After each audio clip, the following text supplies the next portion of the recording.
So nice to see you all tonight. We have a thrilling evening in front of us. And best of all, Maria is here to introduce both of our speakers, our moderator and our keynoter as well.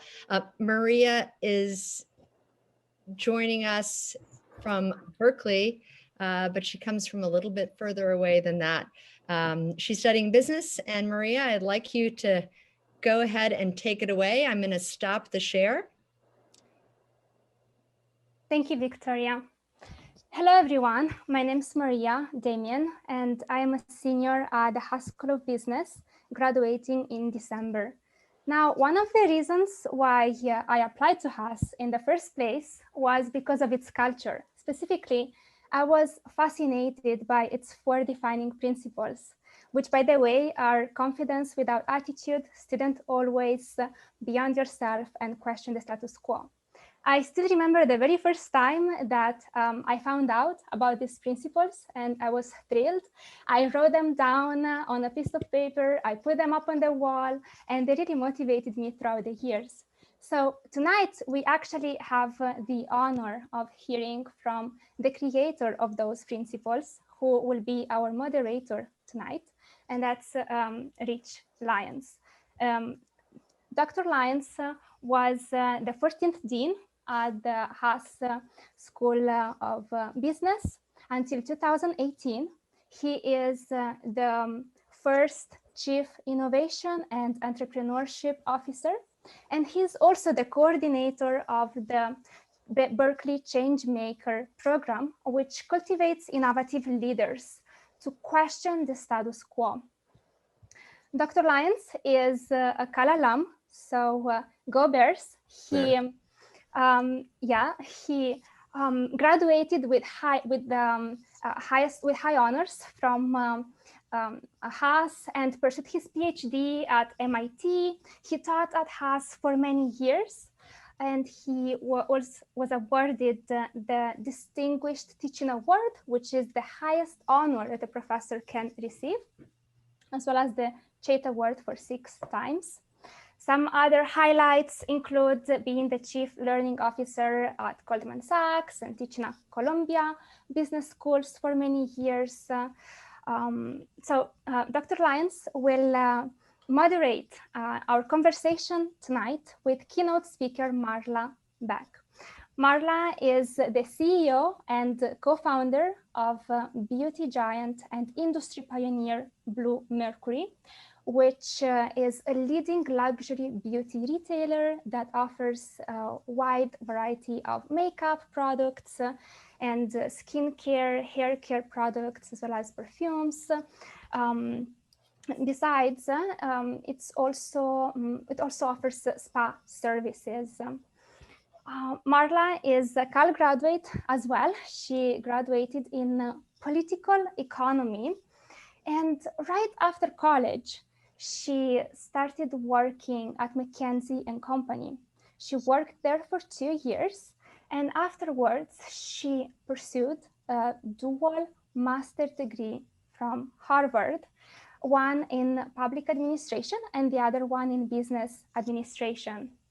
After Harvard, she worked for 1 year at a private equity firm, but she soon realized that she wanted to have a more central leadership role. She wanted to be the CEO of her own company.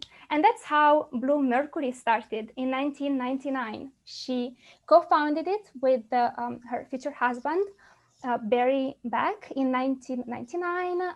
And fast forward 22 years, Bluemercury is present in almost 200 locations. In 2015, it was acquired by Macy's, which, by the way, was not an exit strategy. In fact, Marla is still at the front of the company. Due to her entrepreneurship achievements, she was recognized by Inc. magazine twice. She was on the cover twice. She was also Ernst & Young's Entrepreneur of the Year in 2005, and was named as one of the 100 most intriguing entrepreneurs by Goldman Sachs. So with this being said, I'd like to welcome Marla Beck as she walks us through her journey and specifically the details of starting a business and ensuring that it survives even through the most challenging times. Welcome, Marla, and thank you so much for being with us tonight. Thank you. I'm so honored to be here with all of you. I wish it were in person. Yes, well, we'll get you back in person, Marla, and it's a thrill for me. Thank you for that lovely introduction, Maria, and it's a thrill for me to be here with Marla and with this large group. I'll just say it right up front: we are proud of you, Marla. Really, Sweet. All that you have achieved, and you know, I want to go back to sort of the beginning, some of your early days, right? I think part of what a course like this can help us all do is sort of, you know, shift our mindset from they do that, other people do that, to I do that. This is something that I can do, and she did it, and here's how. And I think if we unpack some of that, we can get even closer to that mindset. So maybe you could talk a little bit about pre Berkeley. Sure. You told me that you grew up in California. You were, I think, East Bay just before Berkeley. But talk a little bit about pre Berkeley for us. Sure. So I grew up in Oakland, California, so about 10 minutes from campus. You know, my dad had actually never gone to college. So the fact that I was going to Berkeley was a really big deal for my family.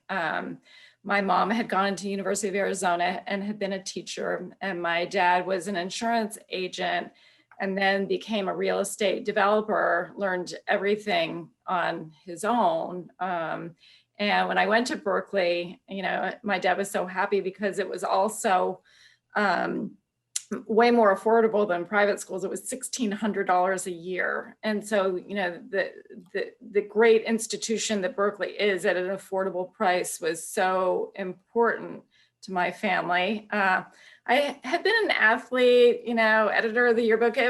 These weren't the days where you had these, you know, huge resumes when you were in high school. You know, you just did what you did at school and that was it.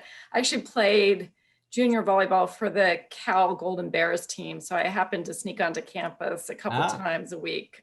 So just always loved it.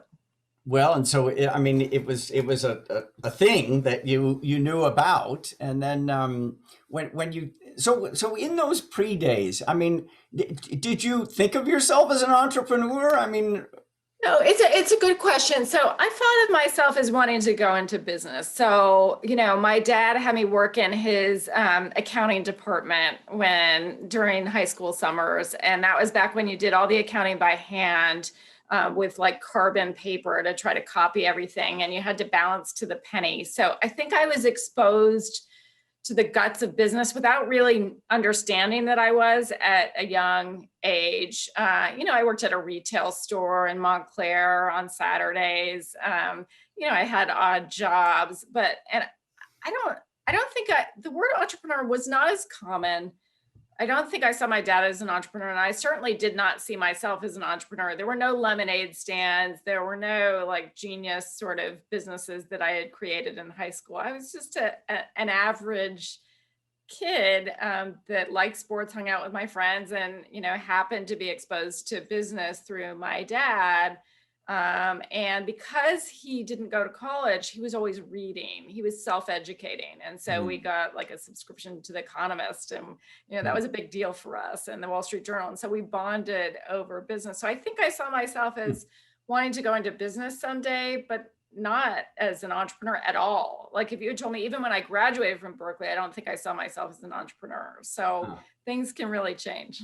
Well, I love that, because I think most of the people listening to this might not think of themselves quite that way. I've just very quick story, if I may. My daughter's 17. She's at Berkeley High. Actually, yesterday was her birthday. She just turned 18. But, you know, she sells stuff on the internet, as lots of young people do. Yeah. And we were talking about college apps and things like that. And I said, well, that's a business. It's like, what do you mean? I mean, you're an entrepreneur. You founded an enterprise. And this is just not the way she thought about it. But of course, she had to set prices. She had to figure out how to ship. She had to figure out what her inventory, anyways, these are small points, but they're important points, right? Of course, but you need others to point out sometimes who you are. Yeah, well, I love that point, and I think now. So, when you were at Berkeley, were there others that were helping to point out who you are, even if it was other than as an entrepreneur? Tell us about your time at Not for a Berkeley. while. So I think, like most freshmen, I sort of like bumbled around trying to figure out, what my major was going to be. Even though I loved business, I didn't see myself as being a business major. I think my dad made me take community college accounting classes, and I saw the accounting requirements, and I was like, maybe I don't want to do that. And so, a couple things. I think freshman year, I joined an organization called ISEC. I just sort of went to one of the club meetings and loved what they were doing. I'm not sure. I think it's still around, but back then, we found internships for foreign students. And for each one we found, we were able to send someone from Berkeley abroad on an internship. And I joined the committee that used to go sell internships to businesses in San Francisco. So all of a sudden, freshman year, I found myself in the Gap's office, pitching them on taking an intern from a foreign country without knowing who they were. So I think the club helped me with my first sales experience. Yep. And then ultimately, I loved the organization so much, I ended up becoming president and got to see the world. I went to Poland and Istanbul and Puerto Rico and all over the world for the organization. So it's funny, just popping into one club meeting was life altering for me. Oh. And then I think the parallel path was I took comparative economics that was taught by Laura Tyson. Yep. And that class just made sense to me. So you have these moments where something makes sense. And for me, I love the structure of comparing economies and, analyzing why things were different and why things turned out differently and cause and effect. And so I just popped into her office and started a conversation. And that was the beginning of a more long-term relationship. She became my thesis advisor. And it was only because I liked that class and I popped into her office. So I think both situations are examples of serendipity at Berkeley, where you just try something new, show up somewhere, and it could open a completely new pathway that you never imagined. Well, I love the message. And also that, the serendipity took an action on your part. It took some agency, right? You connected with ISEC. You went into the office. I think a lot of, these are not easy things for people. But you have these opportunities every day. I always tell my kids that you have micro opportunities every day, and the micro opportunities just keep building until it seems like you were working on that your whole life, right? And so at the end, everyone's like, oh, Laura Tyson was your thesis advisor. Well, she, it just started with one meeting, right? Yeah. And same with becoming, a leader in an organization. It's baby steps, and then all of a sudden you've climbed a mountain. And you don't always see it while you're doing it. Oh, that is a superb point. I think that idea of a sequence of micro opportunities, I want to flag that. I'll probably come back to it when we summarize. I think it's, the ISEC, like, you didn't need to choose to be the head of ISEC either, right? I mean, that took a decision and some agency, but you at each threshold of a next micro opportunity, it sounds like you took advantage. Yeah, but I will tell you that I had a major failure in trying to become president, and it really has stuck with me to this day.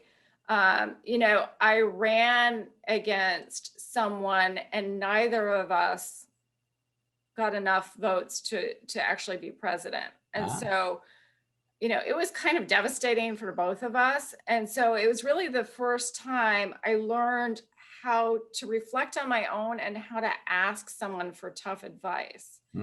And someone just said to me, you just didn't speak from your heart.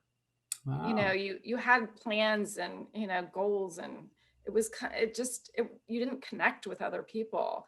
And I remember feeling devastated. And then we were supposed to have a re-election, and the big earthquake happened. And so the re-election was canceled. So it was like this agony of waiting again. But I think, I always say, although my resume looks really good, and yes, I became president of that organization, one turn, and, had I not asked for advice, that actually may not have happened. So, I think, there are plenty of failures along the way. I had many failures at Berkeley. And even though my resume looks great right now, I have a million, terrible.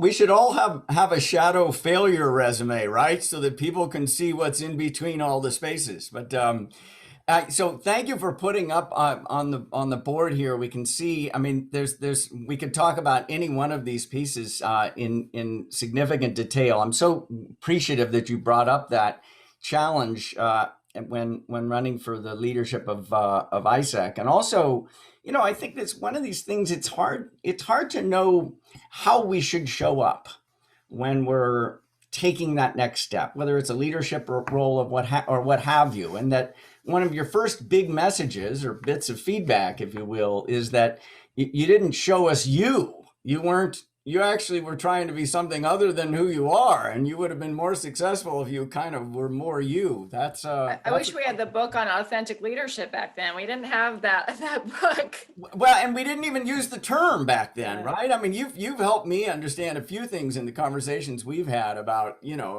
we didn't have that word when we were doing this, but we can get to that later. Why don't we put that career sequence back up on the screen, and then could you speak a little bit to you were at Berkeley, you McKinsey grad school, which was described. Did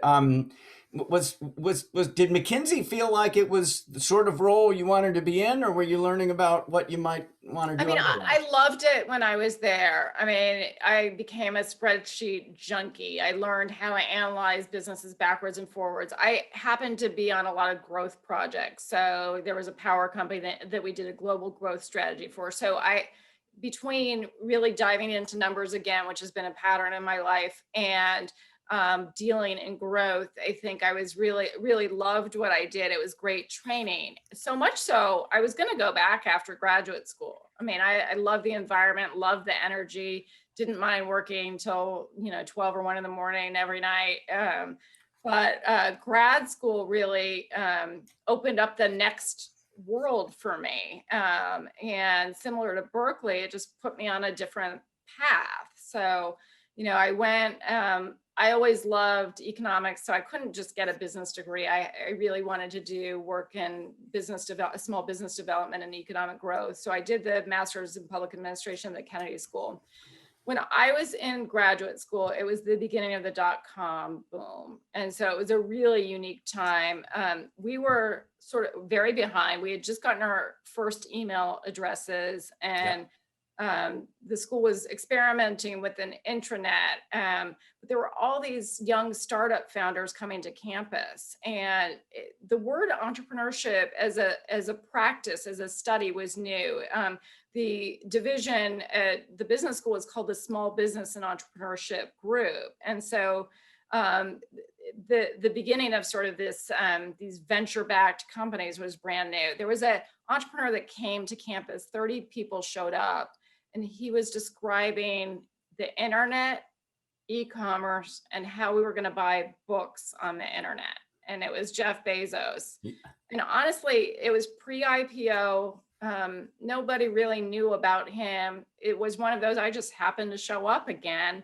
And it was like a new window was opened about what the future was going to look like. Not that I did anything about it near term, but I was just absorbing everything about what the next world would look like. And there was a professor actually at the Kennedy School, Dick Darman, who was head of the OMB, and then he was a managing director at Carlisle, and he was teaching his first year at the Kennedy School, a class called Managing in the Federal Government, which really shows you how I could have really gone any direction, because I was taking a class like that because I was intrigued by how you make policy, right? And the class was small, it was 12 people. And so we would have lunch with the class every Friday, and he got to know all of us. And he turned to me and said, "I see you as an entrepreneur. Please don't go back to McKinsey." Interesting. And so you know, he's like, you have nothing to lose, right? I had no family, no, no obligations. I was just graduating. So I ended up going into finance, and within 6 months, really was dying to start a company. So he was right. Had I gone back to McKinsey, I would have just worked my way up the ladder, right? Yeah. There are these pre-prescribed paths and you get stuck in them and you say, oh, someday I'll go do that other thing. Yeah. And because I was out in the world, I was just, seeing companies and meeting entrepreneurs. And I thought, wow, I can do that too. Oh, and what do you think it was that he saw in you that made him so sure? What do I think? It's a really intriguing question. And I never asked him, and I wish I had. It was probably a little bit my non-traditional background, right? My dad hadn't gone to college, so I wasn't polished like some of the kids there. Honestly, I just wasn't. Yeah. And I think I was really determined. He didn't like to give A's, so I was really, determined. And I don't know exactly. I can't really say. I wish I knew, honestly. But it's a point, which is the little comments you make to people, whether it's your peers. And I think it's important to give your peers a compliment about a certain talent you see in them. I try to do that with people, with my friends, my kids, people who work for me, because you may see a talent that they don't see. And you can hear it from anywhere. And so I really have taken that away from him, and other moments I've had like this, where someone just says 2 sentences and it, just nudges you a different way.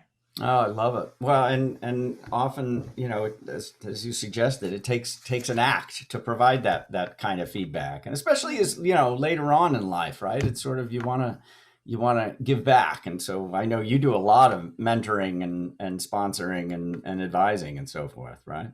Yeah, I love to help entrepreneurs. I take calls every week, trying to help anywhere from how do I fundraise to where do I start, to should I exit, right? And so take me to the antecedents of Bluemercury, where it's the late 1990s, right? So I mean, the very earliest internet stuff was 96, 97, and it was really starting to gather momentum.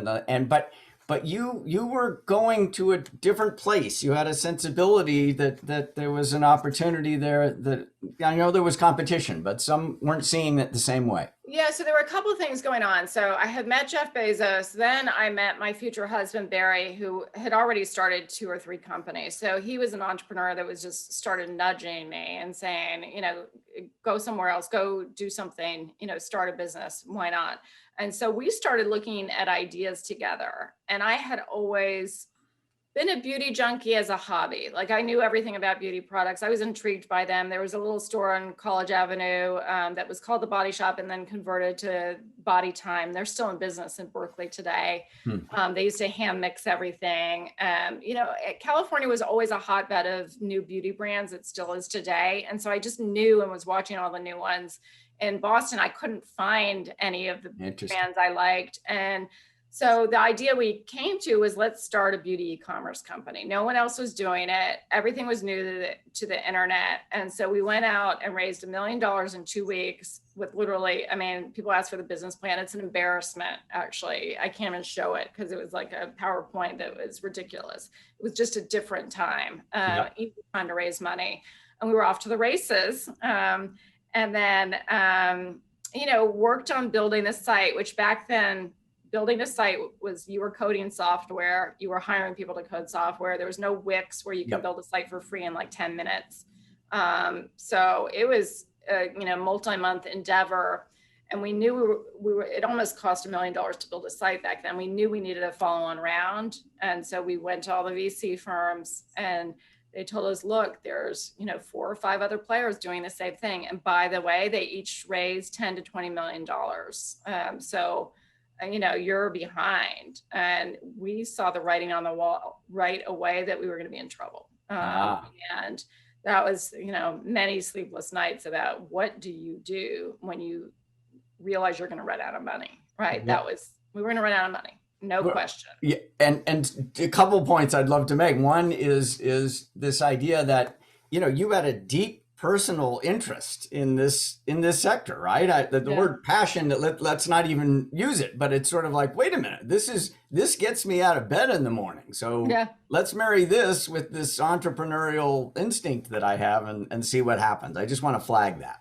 Yeah, no, definitely. I think, when you start a company, when you see an opportunity and you believe that you are the one to do that opportunity, right? And that's where, this was what I was meant to do, because it's so hard the first year, that you have to want it. Otherwise, it's really easy to throw in the towel. So, we then hit on the idea actually to pivot, and I laugh at the word pivot. We did not have the word pivot back then. Yep. We were going to go bankrupt unless we came up with a plan. And by the way, those other 4 or 5 internet companies ultimately went bankrupt.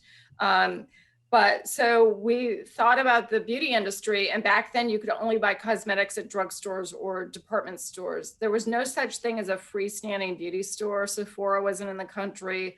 Ulta had a couple shops that were more like convenience stores in Chicago. So it shows you how things evolve. And so we thought, well, there's a gift shop that has a couple beauty brands in Georgetown. We lived in DC then. Why don't we just buy that store and convert it to a beauty store? And so we did. And so we had an internet site and one beauty shop. And that store that we worked at, because money was really important and having cash flow was really important because we couldn't afford to keep the site going. Yep. Was the beginning of, omni-channel retailing for us. But it was, I remember thinking in the spring, just a year later, okay, I have a store and one internet site and hardly any employees. What am I doing with my life? Yeah. Right. Yeah. And that striving to go on, I think part of what you said, it's like we used the word pivot. Oh, maybe today we'll pivot. It's sort of like, we're gonna die. No, we're gonna die in a week if we don't do something. You can call it whatever you want. I think pivots often have that quality, even though we use a fun word when we describe it. But it was also, you were sort of flying in the face. I mean, you were zigging when others were zagging, right? Because everybody was still talking about internet, right? And you're going into a bricks and mortar investment. Yeah, bricks and mortar were out of favor. Our board hated it. They were all internet, gurus. But I knew that it was our only path to survive. I knew. And so, Yep. we argued with the board and we talked about it, and, they didn't agree. And they ultimately, interestingly said, you can buy the store yourself, but we do not want it to be part of this internet company. So at a certain point, we were running 2 separate entities. Wow. But when we were right, we did the right thing and merged them, but we were right. But it was a harrowing couple of months to go through. So it was, it's hard to go against your board, but the survival instincts kick in. So let's talk just a little bit about boards, because that's not something that most of these students have kind of dealt with. So I think people think you start a company and then you kind of run the company, and it's sort of like, yeah, but you had to get investors. And when you get investors, they want a say in what you're doing because it's their money. Could you say a little bit about where the board came from? So the minute you take $1 is the minute you give up some form of control. Right. And so we had a board that was made up of, public company guy who started, I can't remember the name of these internet companies anymore, maybe GeoCities, it's one of the local city directories. But they knew nothing about the beauty industry. They were internet specialists, and retail was out of favor. And so the debates were heated, and it was fine. And some of them said, well, you should just give us the money back. And I said, no. So, Wow. And ultimately they transitioned off the board, especially when we were right. And so, we refreshed that, but, people who give you money ask for rights. Yep. And when you take the money, you can decide to give it to them or not. We didn't have a choice. It was the internet heyday. We were raising money quickly. But as we matured as a company, I think we got a lot smarter about what we wanted our board to look like, what value we expected them to add. And I also became more confident as a CEO. I was a 29-year-old CEO who knew nothing. So I think as you become more confident, you know how to have pre-meetings with people. So when you show up at the real meeting, everybody knows what you're going to say. So you just become a little bit more sophisticated about how to manage the board. I had no idea what I was doing. And when you say they want rights, it's sort of like they want decision-making rights, right? You can't spend over a certain amount of money without board approval. Got it. You know, we want to make decisions if you make any sort of investments. And then they have reporting rights. You have to give them information, maybe quarterly, how your revenue is doing. When you're a new company, usually it's monthly. So there's all sorts of rights. So when you take money, people forget to look at the terms. The terms are just as important as the money. That's a really important message, especially when you're kind of taking money and dealing with these governance issues for the first time in your career. I mean, as a kind of owner and leader of a company, right? That's a heck of a transition. Hey, we're going to move to student questions fairly soon in like 15 minutes, but we haven't really talked about the growth phase. So these other internet companies went by the board in 2000, 2001. You're still standing. You've got omni-channel going on. And so tell us, going into like 05, 06, when you were really growing, what was that like? Yeah, we just started opening up stores. The stores were very profitable. They showed that 28%, four-wall contribution, which means for every dollar of revenue, we put 28% out, not including corporate overhead. And so we took that cash and reinvested it into new stores. And so we had a good growth engine that didn't require outside capital, because we were forced to, right? Remember, we couldn't raise capital, so we figured out how to build on our own. We also were able to get debt capital because we had inventory that was valuable. And so banks started being comfortable, because we were in business for quite some time, loaning us money. So we got to 2005, started getting a ton of calls from private equity, because back then, if you had a multi-store concept, 10 to 25 stores that worked, and you could see the pattern, private equity loved it because they would just open 100, 200 stores. So we got a lot of calls, and we ended up taking a private equity investment from the Invus Group, which was a private equity firm who I adore, all former BCG and McKinsey folks, and they live in New York City, very private company and long-term vision. I learned my lesson. They wanted to be in it for the long term. They weren't trying to raise extra funds. They were long-term family money. And so then we expanded, up to 68 stores with them, launched our own brand called M61, a vegan clinical skincare brand. And, it was really becoming a larger company. And we did go through the 08 recession, which is a whole other story, which we probably don't have time for, but, and then started getting calls from strategics and other companies in 2015. And that's when we chose to sell to Macy's. So the big growth phase was really, maybe 03 to 06, and then again post recession from 08 to 15, so 09 to 15. So lots of phases. It's a really long journey. Entrepreneurs come to me and say, I'm going to start a company and sell it in 2 years. I'm like, if you're thinking about exit when you sell, that is not the right way to think about being an entrepreneur. You have to have this mission that you want to accomplish, because you want to work at this for a long time. And that's the only way you will create something of value, if the customers see it as valuable. Super important, that stick-to-itiveness, that resilience. And so just to clarify terms, because private equity may be a little less familiar to many of the students. And also, so were your initial investors, would you call them angel investors or venture capitalists? And how do they differ from private equity investors? Yeah, so they're a good question. There are many stages of raising capital. And those conversations and stages are more common now, but just to talk, so at the very beginning, we had angel capital. It's also known as seed capital, and it may be family money or, business executives that are looking to put extra money to work.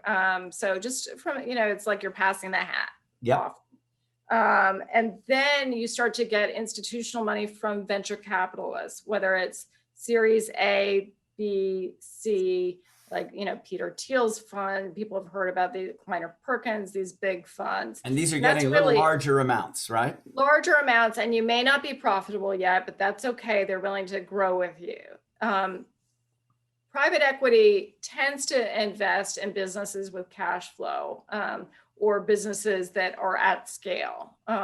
So more mature. Now, venture capital is getting bigger and bigger, but back then venture capital only invested to a certain size, and then private equity came in. And so they really worked with us to grow. That's when you're establishing, implementing more systems, your team's getting big. These are classic management problems. At the beginning, you're trying to find customers that like what you're doing, right? You're trying to figure out how you add value.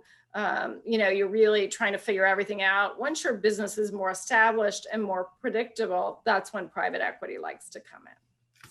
Very cool. Super helpful. Thank you. I think student questions are probably just like 5 minutes away, but I'm gonna take one or two more for myself here before we do. As I'm looking through, you've got a lot of superpowers, and I think one of them was, among several, when you built the business, you took your people really seriously, right? That people development, selecting the right people, building the right culture. When you sell to Macy's, will we still have the same culture? Could you talk a little bit about the people part? Yeah, so that came from a couple of different places. So we, when we were building Bluemercury, we were hiring beauty experts or sales associates. And traditionally, back in 99 or 2000, it was a part-time job. People got under 20 hours a week so that they didn't have to pay, the companies didn't have to pay benefits. There was no work in the summertime when people didn't buy as much makeup and skincare. So it was really not a reliable source of income for a lot of people. But it's, beauty products and skincare and being able to apply makeup is a really passionate category for many who love to work in the space.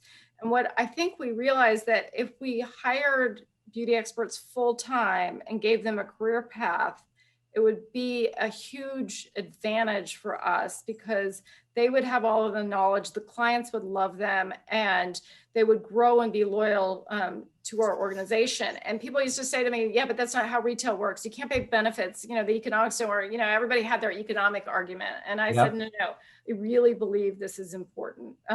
So we did it. And even today, we have people that have worked on our store floor for 15, 16, 17 years. They've been with us since they were in their 20s. And what I learned is people can rise to the occasion if you give them opportunity. So we have people leading half the country. They're managers and leaders now that probably never went to college, right? And that is a powerful and important thing that you can give anyone the education they need, and it doesn't have to be a degree. You just have to open the path for them. And so I'm really proud of our human resources model and how that has worked for our company, but most importantly for the individuals that are part of our company. Oh, well, these are families and lives that are built, and it's just that point that you made. It's like that's not how it works in retail. It's sort of like, come on, folks. That's part of it. Wait a minute. I'm painting a different picture here, and I really believe that. Yeah. And so some great questions have come up. I'm going to start into some of the student questions. One of them is about co-founder, right? Selecting co-founders. You had maybe a more complicated co-founder setting, but how do you select a co-founder, or what might you give us in advice for co-founders? Yeah. Rich, just so you know, our tradition is actually to have the students ask the question. Oh my gosh, well, that's even better. I'm so glad you love that question because, that's the biggest form of flattery is copying that. But I'm wondering, I should ask Rishi. I'm not sure if we have any of the students on yet to ask the questions. Yeah, actually, I believe that's Amrita's question. So could you unmute yourself? Amrita, you want to? Yeah. Hi, my name is Amrita, and my question is basically, could you go into more specifics about how you found your co-founder? You said that he became your husband later, but I want to know, like, when you're looking for a co-founder, how did that process start? And also, what qualities were you looking for in a co-founder? Like you said, your skills, you had some sales skills and like a little bit of economic skills. Like, what were you looking for, and how did you complement your co-founder when you were starting? It's a great question. I can't say I was that strategic, so it honestly could have blown up. New venture co-founders sometimes blow up. So obviously we were complementary because we've built a life together over all of these years. Barry, my husband, is a serial entrepreneur, sales guy, really boisterous, outgoing, and he's incredibly resourceful. I would say that about him, which is if we wanted to meet someone, he would get them on the phone. And he can still do that. He can get anyone on the phone. And so his skills were much more operational, active, getting the work done. And just because of my background, I was much more strategic and intellectual and financial and just numbers oriented, and that combo worked and has worked for us for forever. But you see these partnerships where the skills really have to balance. You don't need two of you need the complementary skills. So you see that with Steve Wozniak and Steve Jobs, right? Completely different personalities.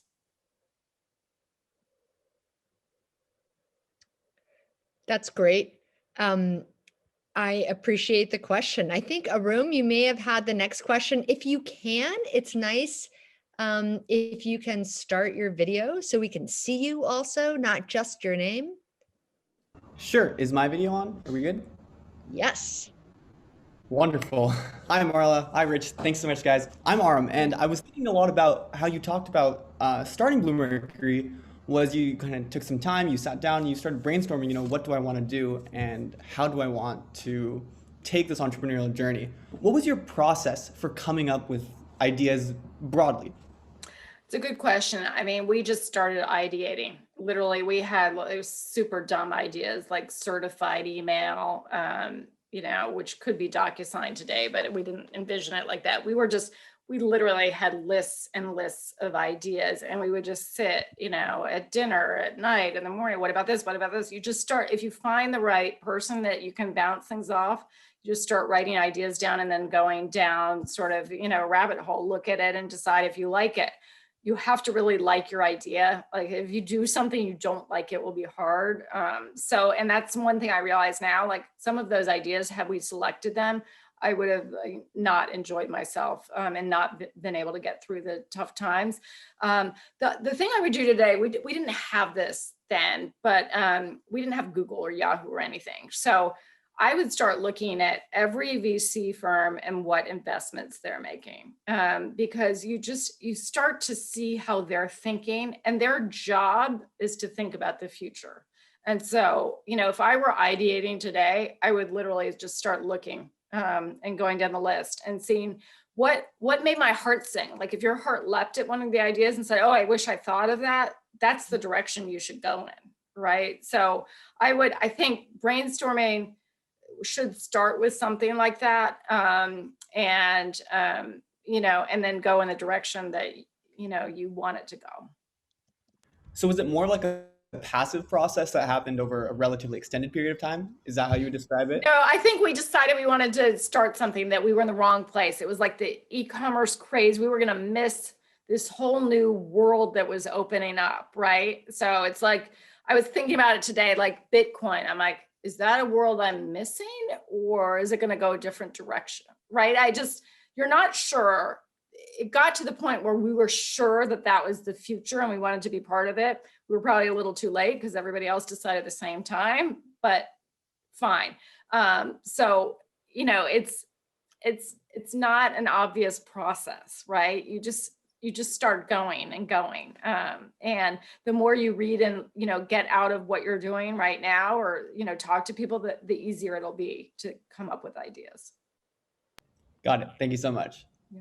If I could just add one very quick comment on that, because totally agree with what Marla said. And it's, it's also, we have to be able to receive feedback on our ideas, like constructive, honest, candid feedback, because 99 out of 100 ideas, whatever the number, are not going to work. And you have to be willing to do that and keep coming up with new ones. So there's a resiliency and an openness that's part of that process. Yeah, but I would also say, just to come back on that, is that until you start really working it, you don't know, right? Until you start talking to customers or people, you just don't know, right? And you may find something else. Thank you for your question. Maria, I think you had a question. Yes. Hi. I wanted to ask, how do you go about making the hardest decisions? Is there a guideline or some questions that you ask yourself to help you decide among options or course of actions? Yeah, I mean, I think it depends on the decision. So during COVID, we were told by Macy's that we had to shut the store in 24 hours. And so I just decided whether I was going to go back at that, all 200 stores, right? Which is, and, it was almost surreal. It's like when the school shut down, you didn't feel like anything was wrong. And so I just had to decide what I was going to do about that. So, I did. It was one of the hardest days, honestly, of my life, to tell everybody we were shutting the stores down because of the uncertainty. I definitely cried on that call. But throughout COVID, there were certain points that we had to decide what to do and make tough decisions that because they were so difficult, I really involved my team in that. And so I think when it's a larger organization, you involve your team a lot to sort of roll through them and create new scenarios. And sometimes people come up with other ideas. So I think I have a really strong senior team and I use them a lot on the tough decisions. Because people see things, that you may not see. And my favorite decisions are the ones that are analytical because you can just send people back to do the analytics. Those sometimes seem hard, but those are the easier ones. It's the ones involving people that are harder. And the only way to make the right decision is to involve people to see it from different perspectives. And if I could add a small footnote there, because I so agree with that. And, there's also the implementation after the fact. I mean, Marla's the CEO, she's the decision maker, but when the team feels like they've at least been consulted and had a role in the discussion, that also can change the execution path of how things actually get done. Commitment to the decision. Yeah. Thanks. Thank you. I think Rishi had a question, and then we'll keep on going down the line. Yeah, I mean, that sounds great. So I guess Marla, and I guess if there's anything to add, like from Rich, I'd love to kind of hear your thoughts. But in terms of like just your success, throughout your overall entrepreneurial journey in your career, how much would you say is defined by luck versus hard work? Like what percentage, how much is the balance between the two? Yeah, I mean, I think hard work creates luck, right? I really think, there's definitely luck involved, but you have to work hard to be ready for it. Pretty early on, maybe in the first 2 years, Leonard Lauder walked into our first store, a Georgetown store, and I happened to be there. And so I pitched him hard on letting me carry his brands. His teams would not sell his brands to me. And he said, you're too small, we're not ready, but please stay in touch. And so that was lucky that he walked in. I was ready to pitch, right? I knew I needed to pitch. But then we kept working to get bigger and kept in contact with him over time. But, it's a combination of luck and hard work, but that first meeting was luck, right?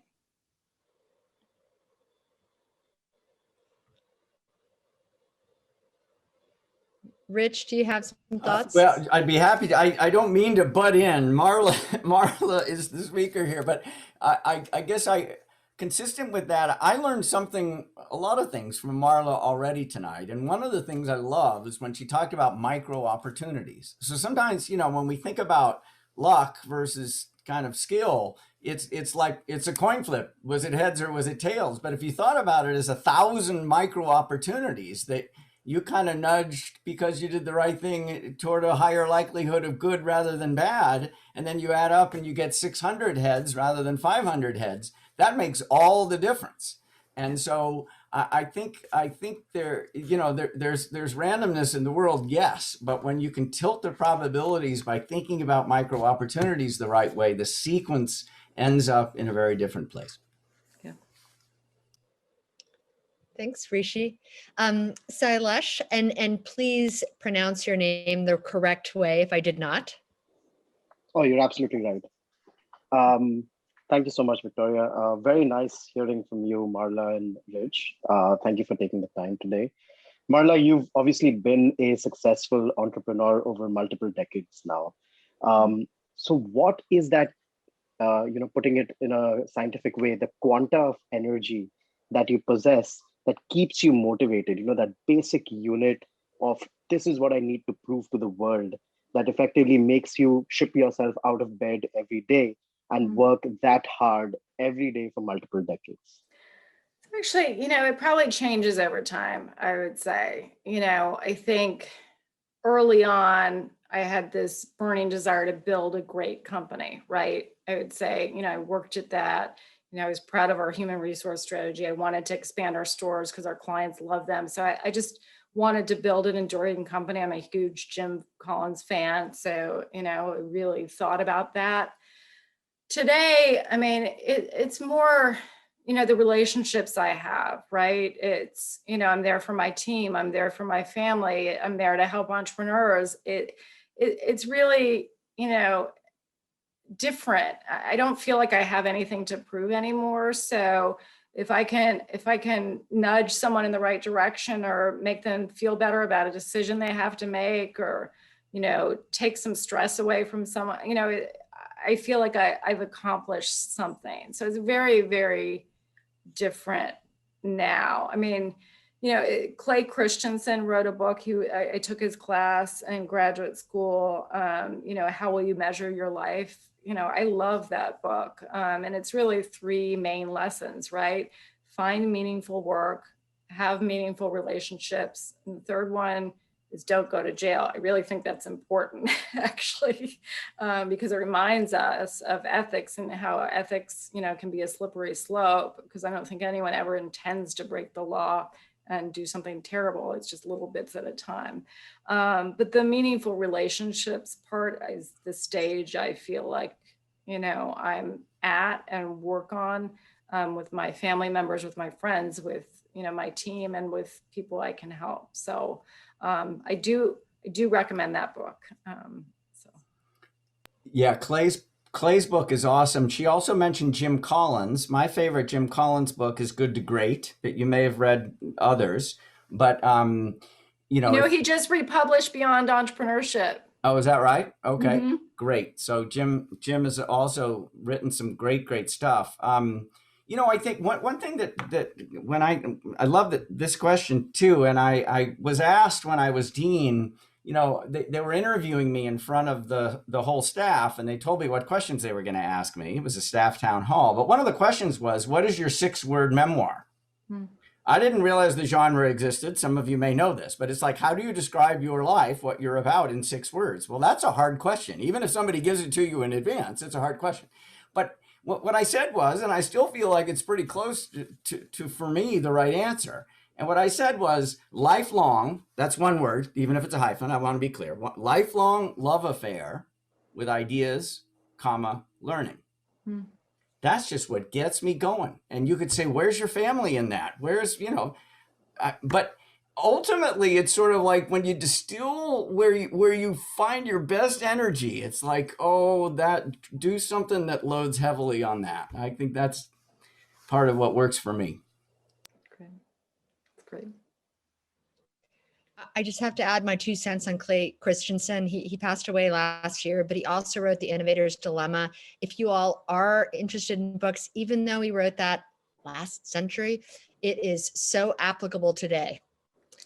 Thank you so much. Isabel, I think you next, and then Myron, if that's all right.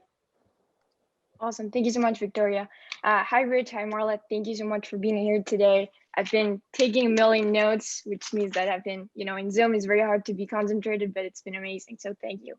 I guess my question for you today, Marla, it's a bit more personal, but with women, sometimes you wonder, I want to be a mom, but I also, want to have this amazing career. And how do you do both, right? So I wonder what your experience been like trying exactly to be a top executive and a mom. Yeah, I mean, I think, I really integrated building my family into work. I think, with retail and digital, we were open 24/7. So there was never really a break, especially the first, 7 years. I joke, my kids have store numbers associated with them. I was pregnant with my first daughter at store 5, and my next daughter at store 8, and my son came along and stores 12 through 20 all open at the same time. And they used to get in the car and, drive to check stores with me. So I really mixed everything together. As an entrepreneur, interestingly, you have that luxury because even though my schedule was crazy, I set it. So I had that power. It was really mixed together over the years. And, it was easier. We were starting when they were little, they didn't have school. So, right, for many years we could be on the road, and then we had to settle down. So I don't think there's any one answer for anyone. I have friends that say, well, I have to compartmentalize, like, this is work and this is, my kids, and other friends that do it differently. I think, interestingly, with the pandemic, I think we're going to see a new era of flexibility.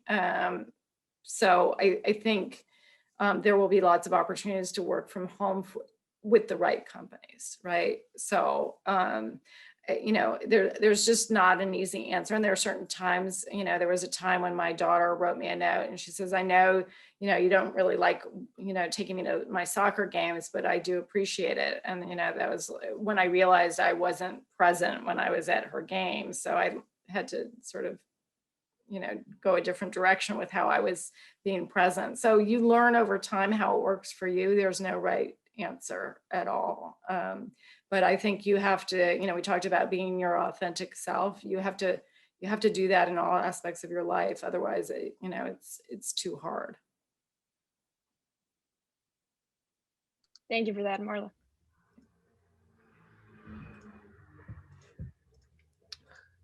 Hi there, Marla. My name is Maron Ben. I just want to say first that your journey is like really, really inspiring. I'm really interested in like the ley lines that exist between like the glamour industry, makeup, skincare, and also like fashion and the entertainment industry. So your line of work is something that I'm super interested in. My question then is, in the wake of the pandemic, like what are some skills or niches that you feel will become like impactful in your business in the years to come? Yeah. Develop different sectors of your business that you haven't developed that the pandemic has shown you that you really want to develop, or just different things like that. Yeah, I mean, I think the pandemic accelerated the transition to digital and e-commerce more than ever, right? And so I think with that, I know Berkeley's doing their new data science program. I mean, we have so much data, we don't analyze half or even a quarter of what we have. So, knowing how to read data, which is one extreme. The other opposite extreme is keeping up with social media, social platforms. Clubhouse just came up. What's that, right? So, I mean, there's always a new platform. The consumer is very fickle with how they get their information. So if you can continue to follow that and be part of that and build an expertise around how to reach the consumer, that's another aspect and extreme. I just think, the nice thing is there's so much disruption, and the careers today will not be the careers tomorrow. And with that disruption becomes opportunity. So you have to go in the direction that you're interested in. So if you're interested in analytics, go that way. If you're interested in the media and connecting with consumers, go that way. But there's so many new paths open for students. And I think, you guys are at the leading edge of what's next because you're living it with each other, where, we are always trying to figure that out. Amazing. Thank you so much. Sure. Thank you. Thank you, Marone. Am I pronouncing that correctly? Yes. Thank you very much. Emma. Hi, hi everyone. Thank you so much for Marla and Rick's time today. I really admire your story. You're such a successful businesswoman, and I wonder, because you are now so successful, but I'm sure there were many challenges that you have faced. And I wonder what was the biggest challenge when you started your business and how you overcame your business. What kind of advice you have for the young entrepreneurs who are trying to figure it out their ways and to run their businesses? Yeah, I mean, I think it was really honestly almost running out of money. So don't run out of money. It's a very basic lesson. And then I think the other big one is follow your own heart, right? I don't think we would have pivoted to opening stores had we not really felt like that was the right thing. And we had to stand up to our board in that. And I think that's an important lesson in anything you do. I know it's really easy, even in school, to see the path everybody else is on and try to follow that path. But everyone is so unique. Our company was its own company that our path needed to be different. And so really you have to know what you think is right and stick to that. People say, oh, get a ton of advice. I say, don't get so much advice, really try to figure out what feels right. Because you can really spin with too much advice. Thanks a lot. And as you say, don't run out of money, try not to run out of money, and how, I know that we shouldn't be running out of money, but it's really difficult, as the early stage, and then the business is really small and you need funding, and then you kind of running out of money. And how do you get funding, and how do you manage to not running out of money? I think it's really hard. We faced that issue where we couldn't get funding, and that's why we ended up doing retail. There are different channels. I mean, there's a lot more angel capital and incubators and so many business plan content. There's just so many sources of seed money that didn't exist back then. So really leveraging them. I know Berkeley has programs where you can get money. So, I know full businesses that start with just going from incubator to incubator and trying to get prize money so they can just get a little bit further without having to take institutional money. So I think, really finding the resources at school and figuring out, the incubators in the area. I mean, you guys are in one of the best places in the country to find seed capital. And then you got to keep your expenses low. That was a lesson, really. Some companies raise their first money and they overspend in certain areas, get a fancy office. We didn't do that, but some people do. Really, you got to keep your expenses low that first year because you don't know, where the next dollars will come from. Thank you so much. Your story is really inspiring. Thank you for the advice. Thank you. Kenza, I think you had a question. Thank you very much, Emma. Yes, I did. Thank you. Hello, Marla. It's been a pleasure hearing you. And my question was that as young entrepreneurs, starting off your own business can be a bit overwhelming, and we feel that everything is important. So what advice would you give that we should focus on in order to succeed rather than focusing on everything? So my husband started a new business about a year ago in the middle of the pandemic, which, in hindsight, it was not the greatest idea. But, I always tell him, I'm like, get revenue. It's like a simple answer. He's like, we're doing really great. We had this happen, this happened. I'm like, what revenue did you get today? So, because revenue, it's not just money in the bank, but it tells you have something valuable that customers want, right? And so, it's really the most important. So if you never know how to spend your time, have your team focus on which is the most likely to bring in revenue, because that tells you so much. And if you're pre-product, you have to get to the point where your product can produce revenue, right? So it's just all focused on that. Some people get really, stars in their eyes and they try to do partnerships and do all of these other things too early. You just have to find a product that's valuable for customers that people will pay for up front, and then you can do all the fancy stuff. Yeah, that's such a marvelous lesson on so many levels too, right? Because you just said don't run out of money. Revenue helps you not run out of money. It obviously helps solve that problem. But a point that Marla made earlier is like, you got to learn from the market. What are people willing to pay for, right? And there's nothing quite like somebody saying, I'm ready to pay for that. That's the vote you need to get. Yeah. Thank you so much. Sure. Thanks, Kenza. Helena, you want to join us, please? Yeah. So my question was based more on like growth and culture. So, because you talked about how beauty experts, how much you wanted to make sure they were given benefits and proper pay. So, especially as you grew, how do you make sure that culture really like down too? Helena, you sound like the voice of God or something like that. Yeah, and I'm gonna read her question. You probably got parts of that, Marla, but she also thank you put it in the chat. So, did you face challenges in making sure beauty experts and employees were given benefits and put first as your company grew? How do you balance growth and culture? So thank you. Sorry, Helena. Thank you. No, I think it's a good point. I think as we got bigger, our benefits got better because we had more bargaining power. So that was a good thing. But I think it was, as we got bigger, I started to worry about the connections, right? With, we had a store in Chicago, store in, Berkeley, right? How do you keep those connections?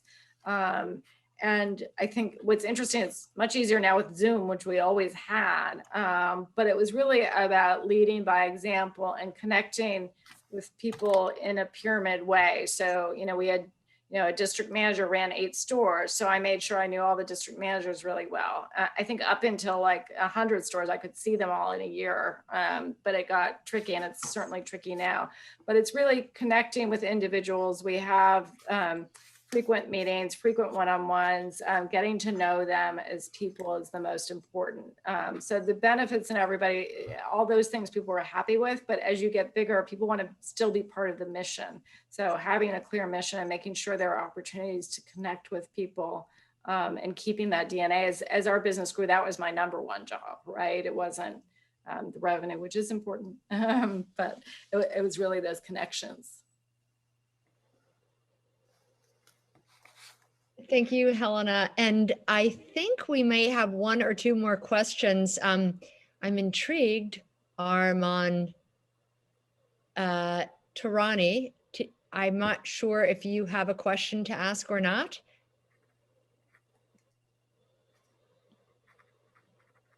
And while you're gathering, maybe Sam, if you want to turn on your video and ask your question. Yeah, I definitely can. Hi, Rich. Hi, Marla. Thank you so much for your time this evening. I know we spent a lot of hours on Zoom. My question is kind of in the vein of the mundane aspects of life. I think we often focus a lot on what's exciting, and for good reason. There's a lot of upside and a lot of fun things that you get to do with entrepreneurship, problems you can solve. But my question is in the vein of what's mundane about your job currently, Marla, and how do you find value in the little day-to-day things of your life? Yeah. So what's mundane? I am on Zoom all day long. So I miss the serendipity of popping into someone's office or seeing something on their desk or a photo. Everything's so contrived right now.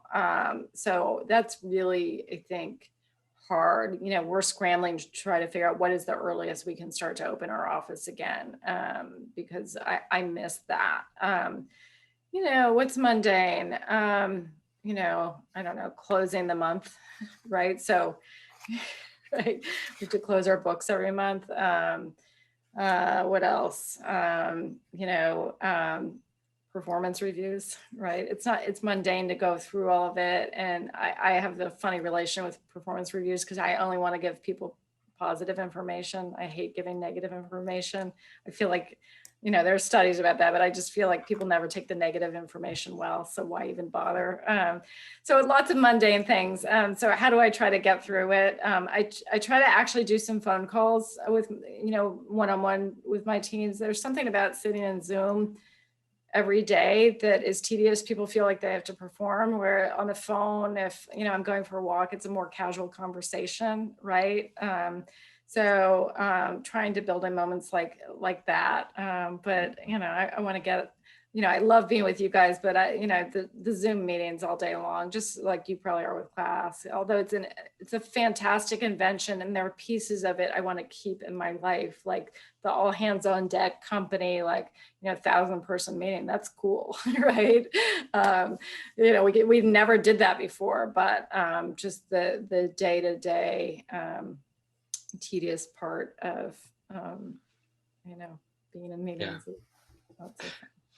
Yeah, I hear you. And if I can make it a double-barreled question really quick, the mundane things often make it more enticing to jump ship and pursue other opportunities, especially when you're well connected and you have so many ideas. What keeps you, you know, what's the power of staying with something for longer? Like you mentioned, if you're trying to start something with an exit plan in, you know, in your near-term view, what's keeping you, I think, right now with what you're currently doing, and how have you found value in staying with something for like the long haul?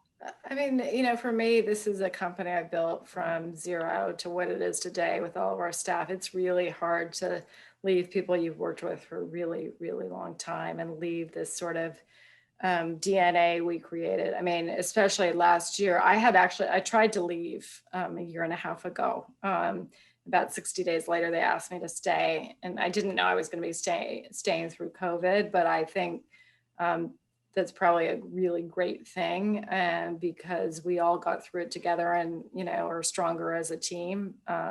So that the team really keeps me going more than anything. And the customers who send notes. I mean, beauty is an interesting category because if you solve someone's acne problem, like a teenager that is incredibly embarrassed to, you know, see friends, you really end up with a loyal customer, and you can solve problems like that. You know, there are cancer patients that have, you know, have lost their hair, lost their brows. You can show them how to recreate them. So there's a lot of, you know, little mini sort of moments that make the days great.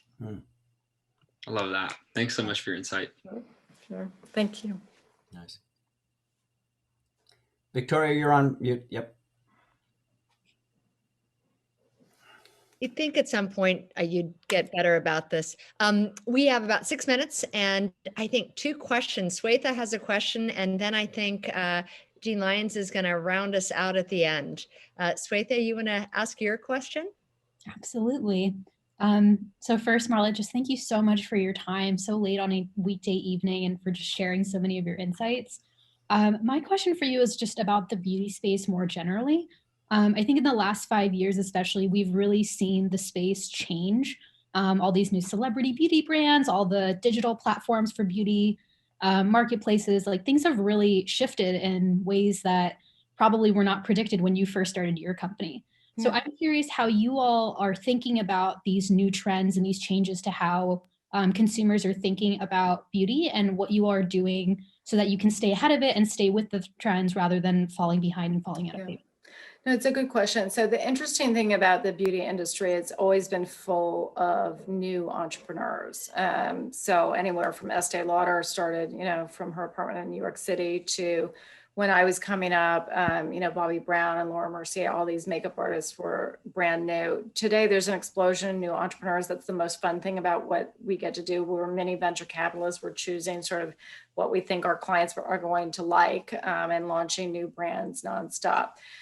Beauty for many years was about confidence, and it's moving pretty aggressively into wellness. And I think that's a radical change in the last 2 or 3 years with the supplements and nutrition moving in, but accelerated by the pandemic and people wanting to take care of themselves. So I think we'll see more, biotech, more, medical, more nutrition moving into beauty in a big way. And that will continue. And then the whole do-it-yourself category has moved pretty aggressively too. Thanks. And then I've got a couple of points to make, really just to summarize, and then I'll ask my question. But I just want to, these are things I've learned from you. This sequence of micro opportunities, I've mentioned it a few times, but I'm going to remember that. I hope the students will as well, and how those link to serendipity. Yeah. A second one, that first setback, that ISEC, you weren't real enough. You weren't authentic enough. I mean, in an earlier conversation, you talked about quake moments, those moments of punctuated learning. And sounds like that was one for you, but it's in the setback, the most difficult times that you learned the most per unit time. You talked about control, right? It's sort of like you take in money, other people have decision rights over what you're doing. That's not something that most of us associate with entrepreneurship if we haven't done it before. Another one that you talked about is involving your team in big decisions. That's such an important part of both making better decisions and gaining buy-in in how those decisions are going to play out in terms of execution. And then you gave us that suggestion of generate revenue. It's like for a lot of reasons, get the revenue engine started. So here's my question. You've given us a lot of advice across the board. We as a campus have been talking more and more about agency and change making, right? And so entrepreneurship is part of that. But have you got some sort of overarching advice for these Berkeley change makers that are just going into a higher agency phase of their life? Yeah, I mean, I want to stick on the micro opportunity, but combine that with something else. Go speaking events like this, go, meet with your professors, do whatever you can to learn and open a new pathway for yourself. But then ultimately combine that with becoming an expert at something. And, experts are really valued. Our mission is to be the best at giving beauty advice. As a young, analyst at McKinsey, I was really good at spreadsheets, right? If you have an expertise at something, that will help you build over time, but it has to be something you're super interested in. But experts in our society are valued, and you can change what you're an expert about, but build that strength. So when people point to you, they're like, oh yeah, he's really good at, sales, or he's really good at, connecting people. You hear it all the time. Oh, she's a connector, right? People brand you in a certain way, and that's helpful for you to create the next micro opportunity. And I think those two combined are incredibly valuable. And then don't forget the relationships at school. It's easy to get caught up in the grades and the courses and the degree and the work. But I still have my best friend, from before we started freshman year. So those are the ones that live with you for the long term. Love it. We thank you so much, Marla, for your time. Wonderful, wonderful job. Thank you very much. Thank you so much. Thank you. Great questions. Great group. Thank you. I really enjoyed it. Thank you. Marla, this was incredible. We're posting, we have a fire chat with the A in chat as the @ is actually our code word for tonight. So we're able to give feedback to you. Hopefully you can see this all right, everyone.